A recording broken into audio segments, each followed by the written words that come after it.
Welcome to Guide Guru. We hope this video helps. You open Motion Ninja and start by setting the canvas. Pick 16, 9 or a custom ratio and lock the frame rate to 24, 30 or 60 so clips sync correctly.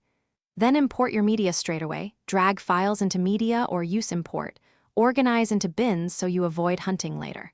Once done, name the project and enable autosave. This prevents lost work. Make sure preview quality is low for heavy edits, then increase it before export. You now build the sequence. Trim clips directly on the timeline and use ripple edits when you want downstream clips to move automatically. Layer video, overlays, and text. Arrange stacking order and set blend modes with opacity controls to craft the look. For motion, add keyframes to position, scale, or rotation, then apply easing so movement feels natural. Also use masks and color LUTs to isolate corrections. Make sure to preview at full speed periodically to catch timing issues.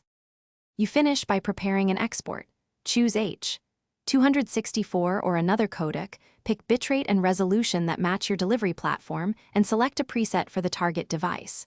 Do a final audio mixdown, normalize levels, and embed subtitles or metadata as required. Then export a short test clip to confirm. If things go wrong, for example, playback stutters, clear the cache, lower preview quality, or transcode heavy files to an edit-friendly intermediate codec. That usually fixes performance. Thanks for watching. Consider subscribing if we helped you today.